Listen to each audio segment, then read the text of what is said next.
The idea was really, let's just walk around my neighborhood. My friends are gonna be there. We're gonna sit in the park, drink gin and juice and smoke blunts, and I'll photograph it. I was like, great.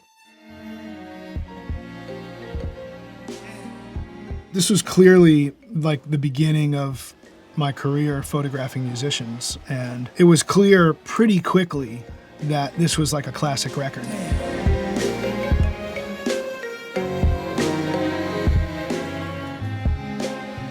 I get a call from Search. He said to me, hey, I have this artist that I'm gonna get signed to Sony. His name is Nasty Nas.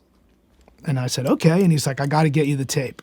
So he gave me a cassette tape, and at that time, I was always in the darkroom. Going in the darkroom, you find good music and you throw it on. And I was listening to that record, and it was just so cinematic and certainly poetic in a way. It's interesting because I was always surprised of the style that would come through hip hop. And he had like his Timberlands and his boots and his but still had the chains. And at one point he was wearing like an overalls type thing, like a ski suit kind of thing underneath, which I was like, wow. He had a confidence about himself. He was an older, wiser character for such a young man. And also still had a sense of humor, as serious as he was and everything. And it was a really cool experience for me to go into the projects there, Queensbridge, and to be in someone else's world.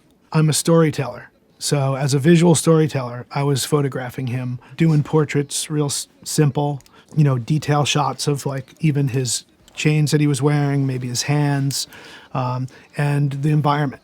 I mean, he's a national treasure. He's like, storytellers are so important to any community. You want to hear the stories, and when you hear about, like when you think about the record, the way he presents it, it's like, I think of Bruce Springsteen. I grew up in New Jersey, and you've got a guy who's a master storyteller. He's telling the stories of the blue collar people in his community, in his life, right? I mean, that's what Nas is doing. His inspirations are probably pretty deep, When I tell people from any background, but especially people in hip hop, that I did the Nas Illmatic record, like they're like, what? Wait, you were there in Queensbridge with Nas? And I was like, well, yeah. I brought for him some photographs that I wanted him to have from the Illmatic shoot. This is one of them. And, he proceeded to talk to me about all the people in the photograph and in some of the other photographs, saying, this guy's no longer with us. This guy's in prison. This is what was the cover underneath the portrait. I wonder if it looks exactly the same. I had forgotten that I had done portraits of him in this fashion.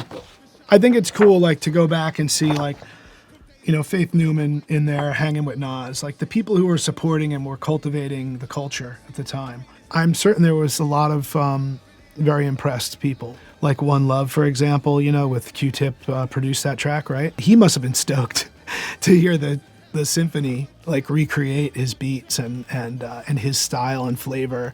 It was very cool, and I think, and it's a testament to the music. 1 time for your mind, 1 time. 1 time for your mind, 1